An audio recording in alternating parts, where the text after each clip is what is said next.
In 1857, President James Buchanan had two vital issues before him. Kansas was becoming the staging ground for civil war, and the Mormons were setting up their own little beehive government in the middle of Western expansion. Choosing the lesser of two evils, Buchanan sent 2,500 troops to Utah as a sort of testing field for his army.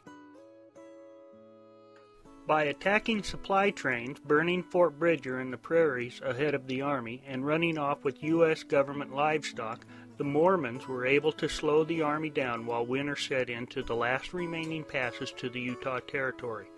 While General Albert Sidney Johnston's army starved and froze on the unprotected Wyoming flatland, Brigham Young spent the winter negotiating a peace and amnesty from President Buchanan.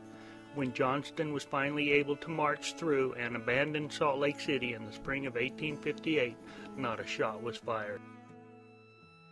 Johnston took his army 30 miles west of Salt Lake, one day's march from the Mormon prophet's home to Cedar Valley. There he established Camp Floyd, named in honor of then Secretary of War John B. Floyd. For the next 3 years, a total of 3,500 soldiers explored and patrolled roads throughout Utah, Colorado, Idaho, and Nevada, as well as providing security to the federally appointed new Governor Alfred Cumming and federal justices who waded through the past 10 years of Utah establishment.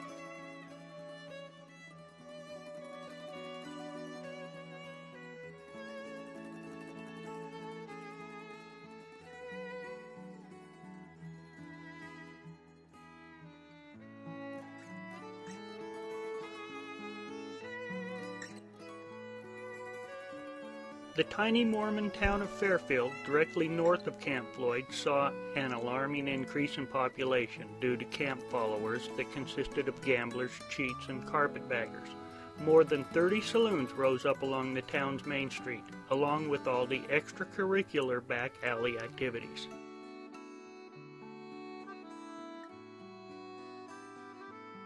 Late 1860 brought military orders from the nation's capital to disassemble and abandon Camp Floyd and to return the army back east to reassign positions along the Union front, as it was the start of Civil War. The spring of 1861 saw Camp Crittenton, as it had been renamed, disappear from Utah soil as quickly as it had risen. Buildings were dismantled and destroyed. Wagons and teams were auctioned off. With orders that no arms and ammunition to be left in the hands of Mormons, what couldn't be brought back east were spiked, smelted, and destroyed. In all, a total estimated $4 million worth of government property was sold to the Mormons for $100,000.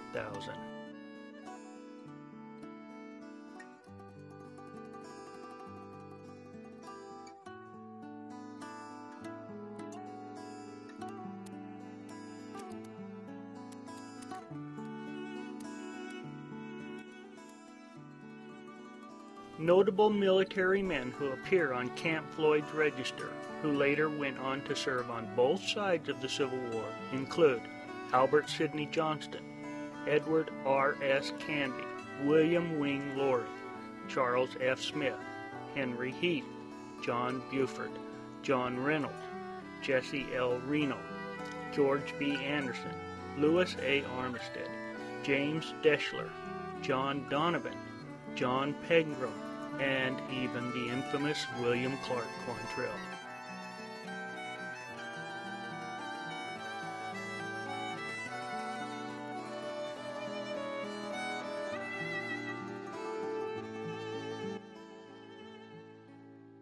Today, all that remains of Camp Floyd is the lone commissary building and a small military cemetery.